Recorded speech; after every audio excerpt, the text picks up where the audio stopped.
Hi friends, ഇന്ന് ഞാൻ വന്നിട്ടുള്ളത് നല്ല അടിപൊളി ടേസ്റ്റിൽ തയ്യാറാക്കി എടുത്തിട്ടുള്ള ഒരു പരിപ്പ് കറിയുടെ റെസിപ്പി ആയിട്ടാണ്.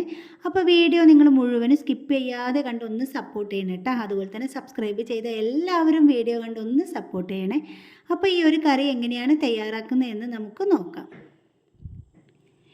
ഞാൻ ഇതവിടെ ഒരു കപ്പ് പരിപ്പ് ഇത് നേരത്തെ തന്നെ നന്നായിട്ട് കഴുകി വൃത്തിയാക്കി എടുത്തതിന് ശേഷം ഇത് ഒരു ബൗളിലേക്ക് ഇട്ട് കൊടുത്ത് ഇത് ഒന്ന് കുതിർത്തെടുത്തിട്ടുണ്ട്. ഇതൊരു അരമണിക്കൂർ മുന്നേ കുതിരാനായിട്ട് വെച്ച് കൊടുത്തത് കേട്ടോ.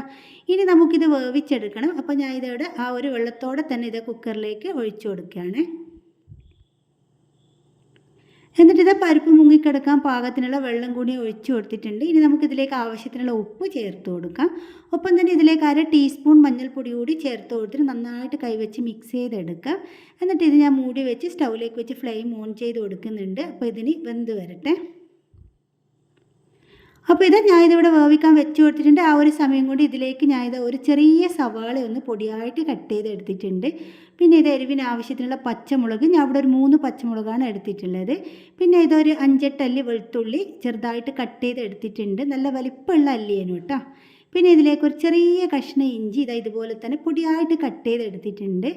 പിന്നെ ഇത് 2 തണ്ട് കറിവേപ്പ് കൂടി ഞാൻ എടുത്തിട്ടുണ്ട്. പിന്നെ ഞാൻ ലാസ്റ്റ് ഒരു തക്കാളി ചേർത്ത് കൊടുക്കുന്നുണ്ട്. അതിപ്പോൾ കാണിക്കുന്നില്ല കേട്ടോ, അത് വിട്ടുപോയതാണ്. അങ്ങനെ ഇതാ നമ്മുടെ പരിപ്പ് നന്നായിട്ട് ഇവിടെ വെന്ത് വന്നിട്ടുണ്ട്. ഇനി ഞാൻ ഇവിടെ ഒരു മൺചട്ടി സ്റ്റൗവിലേക്ക് വെച്ച് ഫ്ലെയിം ഓൺ ചെയ്ത് കൊടുത്തു. ചട്ടി നന്നായിട്ട് ചൂടായി വരുന്ന സമയത്ത് നമുക്കിതിലേക്ക് 1/2 ടേബിൾ സ്പൂൺ നെയ്യ് ചേർത്ത് കൊടുക്കാം. അപ്പോൾ നിങ്ങൾക്ക് വെളിച്ചെണ്ണയാണ് വേണ്ടതെന്നുണ്ടെങ്കിൽ വെളിച്ചെണ്ണ എടുത്താൽ മതി. ലാസ്റ്റ് എന്നിട്ട് കുറച്ച് നെയ്യ് ചേർത്ത് കൊടുത്താൽ മതി. നെയ്യ് ചേർത്ത് കൊടുക്കുമ്പോഴാണ് ഈ ഒരു കറിയുടെ നല്ല കറക്റ്റ് ടേസ്റ്റ് കിട്ടുന്നത് കേട്ടോ. അങ്ങനെ ഇത് നെയ്യ് ചൂടായി വരുന്ന സമയത്ത് ഇതിലേക്ക് 1/2 ടീസ്പൂൺ കടുക് ഇട്ട് കൊടുക്കാം. കടുക് പൊട്ടാനായിട്ട് തുടങ്ങുമ്പോൾ നമുക്കിതിലേക്ക് 1/4 ടീസ്പൂൺ ചെറിയ ജീരകം കൂടി ചേർത്ത് കൊടുക്കാം. അങ്ങനെ ഇതാ നമ്മുടെ കടുകും ചെറിയ ജീരകമെല്ലാം നല്ലതുപോലെ ഇവിടെ പൊട്ടി വന്നിട്ടുണ്ട്. ഇനി ഇതിലേക്ക് നമുക്ക് കട്ട് ചെയ്തെടുത്ത് വെച്ച സവാളയും ഇഞ്ചിയും വെളുത്തുള്ളിയും പച്ചമുളകും കറിവേപ്പും ഒക്കെ ചേർത്ത് കൊടുക്കാം. ഇനി നമുക്കിതിലേക്ക് ഒരു ചെറിയ തക്കാളി ചെറുതായിട്ട് കട്ട് ചെയ്തിട്ട് ചേർത്ത് കൊടുക്കാം. എന്നിട്ട് ഇതെല്ലാം കൂടി ലോ ഫ്ലെയിമിലിട്ട് നമുക്ക് നല്ലതുപോലെ തന്നെ മിക്സ് ചെയ്തെടുക്കണം. ഇനി നമുക്കിതിലേക്ക് കുറച്ച് ഉപ്പ് കൂടി ചേർത്ത് കൊടുക്കാം. അപ്പോൾ ഉപ്പ് ചേർത്ത് കൊടുക്കുമ്പോൾ നന്നായിട്ട് ശ്രദ്ധിക്കണം. നമ്മൾ പരിപ്പിൽ ഉപ്പ് ചേർത്തിട്ടാണ് വേവിച്ചെടുത്തിട്ടുള്ളത്. അതുകൊണ്ട് കുറച്ച് ഉപ്പ് ചേർത്ത് കൊടുത്താൽ മതി കേട്ടോ.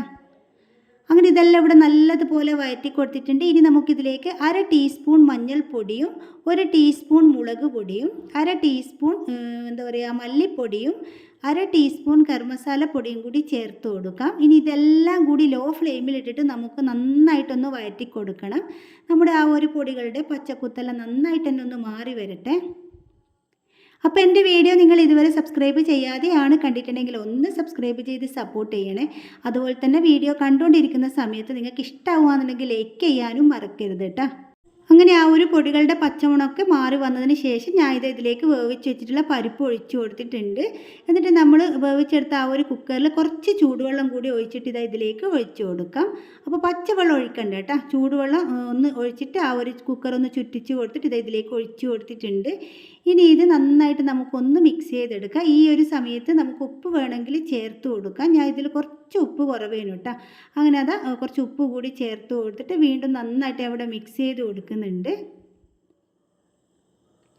ഇനി ഇത് തിളപ്പിക്കാനായിട്ടൊന്നും വെക്കണ്ട. നന്നായിട്ടൊന്ന് ചൂടായി വരുന്ന സമയത്ത് നമുക്കിതിൻ്റെ ഫ്ലെയിം ഓഫ് ചെയ്യാം. ഒരുപാട് അങ്ങ് തിളപ്പിച്ചെടുക്കുകയൊന്നും വേണ്ട. ചെറുതായിട്ടൊന്ന് തിളച്ച് വരാൻ തുടങ്ങുന്ന സമയത്ത് ഞാൻ ഇതിൻ്റെ ഫ്ലെയിം ഇതവിടെ ഓഫ് ചെയ്ത് കൊടുത്തിട്ടുണ്ട്.